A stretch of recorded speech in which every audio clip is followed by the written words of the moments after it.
Hello friends, Shastri's ಕಿಚನ್ಗೆ ಸ್ವಾಗತ. ಇವತ್ತು ನಾನು ಒಂದು ಹೆಲ್ದಿ ರೆಸಿಪಿ ಮಾಡ್ತಾಯಿದ್ದೀನಿ. ನವಣೆ ತರೀಲಿ ಉಪ್ಪಿಟ್ಟು. ಇದು ತುಂಬಾ ಸಿಂಪಲ್ಲಾಗಿ ಮಾಡೋವಂಥ ರೆಸಿಪಿ, ಬೇಗನೂ ಮಾಡ್ಬೋದು. ಇದು ಮಕ್ಕಳು ಲಂಚ್ ಬಾಕ್ಸ್ಗೆ ಎಲ್ಲ ತುಂಬಾ ಚೆನ್ನಾಗಿರುತ್ತೆ. ಮತ್ತು ಮಿಲೆಟ್ ತಿನ್ನಲ್ಲ ಅನ್ನೋರು ಇದನ್ನು ಇಷ್ಟಪಟ್ಟು ತಿಂತಾರೆ. ಸೊ ಇದು ತುಂಬ ಟೇಸ್ಟಿಯಾಗೂ ಇರುತ್ತೆ, ಹೆಲ್ತ್ಗೂ ತುಂಬ ಒಳ್ಳೆಯದು. ಬನ್ನಿ ಇದು ಮಾಡೋದು ಹೇಗೆ ಅಂತ ನೋಡೋಣ.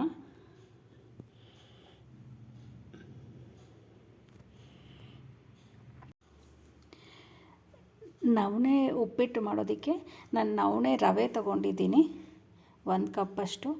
ಇದನ್ನು ನವಣೆ ಅಕ್ಕಿನ ಮಿಲ್ಲಿಗೆ ಹಾಕಿಸಿ ಅದನ್ನು ರವೆ ಮಾಡ್ಕೊಂಡಿರೋದು.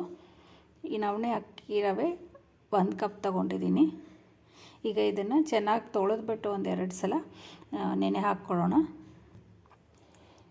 ಈ ರವೆನ 2 ಸಲ ಚೆನ್ನಾಗಿ ತೊಳ್ಕೊಂಡಾಗಿದೆ. ಈಗ ಇದಕ್ಕೆ 2 ಕಪ್ಪು ನೀರು ಹಾಕಿ ಒಂದು 6ರಿಂದ 8 ಗಂಟೆ ನೆನೆಸಿಟ್ಕೊಳ್ತೀನಿ. 1 ಕಪ್ ರವೆಗೆ 2 ಕಪ್ಪಷ್ಟು ನೀರು ಹಾಕ್ತಾಯಿದ್ದೀನಿ. ಈಗ ಇದಕ್ಕೆ 2 ಕಪ್ಪು ನೀರು ಹಾಕಿದ್ದೀನಿ. ಇದನ್ನು ಒಂದು 6 ಗಂಟೆ ಹೊತ್ತು ನೆನೆಸಿಟ್ಕೊಳ್ತೀನಿ. ಆಮೇಲೆ ಅದರಲ್ಲಿ ಉಪ್ಪಿಟ್ಟು ಮಾಡೋಣ. ಇದು ಈಗ 6 ಅವರ್ಸು ನೆಂದಿದೆ. ಈಗ ಇದರಲ್ಲಿ ಉಪ್ಪಿಟ್ಟು ಮಾಡೋಣ. ಈಗ ಒಂದು ಬಾಣಲಿಗೆ 2 ಚಮಚ ಎಣ್ಣೆ ಹಾಕ್ಕೊಳ್ಳೋಣ. 1 ಚಮಚ ಸಾಸಿವೆ, 1 ಚಮಚ ಉದ್ದಿನಬೇಳೆ, 1 ಚಮಚ ಕಡಲೆಬೇಳೆ ಮತ್ತು 1 ಚಮಚ ಜೀರಿಗೆ. ಇದು ಬೇಳೆಗಳೆಲ್ಲ ಸ್ವಲ್ಪ ಬೇಯಲಿ. ಈಗ ಇದಕ್ಕೆ 4 ಹಸಿಮೆಣಸಿನ್ಕಾಯಿ ಹಾಕ್ಕೊಳ್ತಾ ಇದ್ದೀನಿ. 1 ಚಿಕ್ಕ ಕಪ್ಪಷ್ಟು ಬಟಾಣಿ ಹಸಿದು, ಮತ್ತು ತರಕಾರಿ ಬೀನ್ಸು, ಕ್ಯಾರೆಟು ಮತ್ತು ಆಲೂಗಡ್ಡೆ ಹಾಕ್ತಾಯಿದ್ದೀನಿ. ಇದಕ್ಕೆ ಬೇರೆ ಯಾವುದಾದ್ರೂ ತರಕಾರಿನೂ ಸೇರಿಸ್ಕೋಬೋದು ನಿಮ್ಗೆ ಇಷ್ಟವಾದಂಥದ್ದು. ಈಗ ಇದನ್ನೆಲ್ಲ ಚೆನ್ನಾಗಿ ಒಂದ್ಸಲ ಮಿಕ್ಸ್ ಮಾಡ್ಕೊಳ್ಳೋಣ.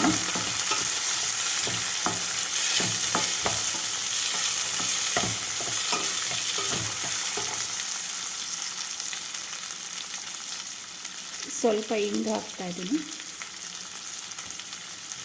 ಇದೆಲ್ಲ ಚೆನ್ನಾಗಿ ಒಂದ್ಸಲ ಮಿಕ್ಸ್ ಮಾಡಿಕೊಂಡು ಈ ತರಕಾರಿ ಬೇಯೋದಕ್ಕೆ ಮಾತ್ರ ನೀರು ಹಾಕ್ತಾಯಿದ್ದೀನಿ, ಒಂದು ಅರ್ಧ ಕಪ್ಪಷ್ಟು. ತರಕಾರಿ ಎಲ್ಲ ಚೆನ್ನಾಗಿ ಸಾಫ್ಟಾಗಿ ಕುಕ್ ಆಗಲಿ.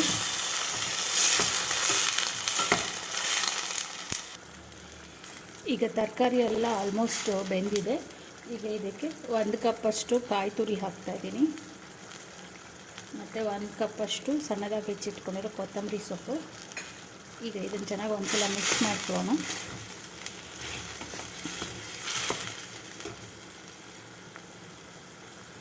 ಈಗ ಈ ನೆನೆಸಿಟ್ಕೊಂಡಿರೋ ನವಣೆ ಅಕ್ಕಿ ರವೆ ಇದರಲ್ಲಿ ಸೇರಿಸ್ಕೊಳ್ಳೋಣ ನೀರಿನ ಜೊತೆ. ಈಗ ಇದಕ್ಕೆ ಉಪ್ಪು ಸೇರಿಸ್ಕೊಳ್ಳೋಣ. ಚೆನ್ನಾಗಿ ಮಿಕ್ಸ್ ಮಾಡಿಕೊಂಡು ಇದು ಒಂದು ಕುದಿ ಬರೋ ತನಕ ಇಡೋಣ.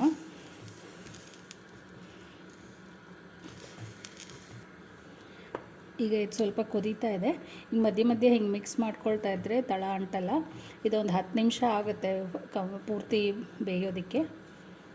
ಸೊ ಅಲ್ಲಿ ಮಧ್ಯೆ ಮಧ್ಯದಲ್ಲಿ ಹಿಂಗೆ ಒಂದು ಸಲ ಕೈ ಆಡಿಸ್ಕೊಳ್ತಾ ಇದ್ದರೆ ನೀಟಾಗಿ ಬರುತ್ತೆ ಉಪ್ಪಿಟ್ಟು.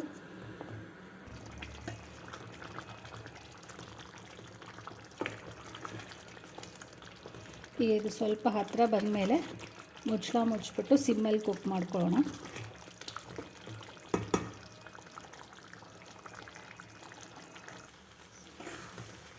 ಈಗ ಇದು ಫುಲ್ ಕುಕ್ ಆಗಿದೆ. ಈಗ ಇದಕ್ಕೆ ಒಂದು ಮುಚ್ಚಿಬಿಟ್ಟು ಸ್ಟವ್ ಆಫ್ ಮಾಡಿಬಿಟ್ಟು ಒಂದು 5 ನಿಮಿಷ ಬಿಟ್ಬಿಡೋಣ. ಈ ಬಿಸಿಗೇ ಅದು ಇನ್ನೂ ಸಾಫ್ಟಾಗಿ ಆಗಿಬಿಡುತ್ತೆ.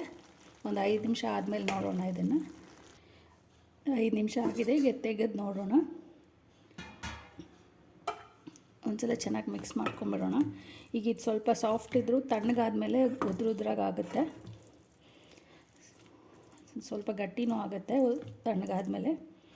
ಸೊ ಟೇಸ್ಟಿ ಆ್ಯಂಡ್ ಹೆಲ್ದಿ ನವಣೆ ಉಪ್ಪಿಟ್ಟು ರೆಡಿಯಾಗಿದೆ.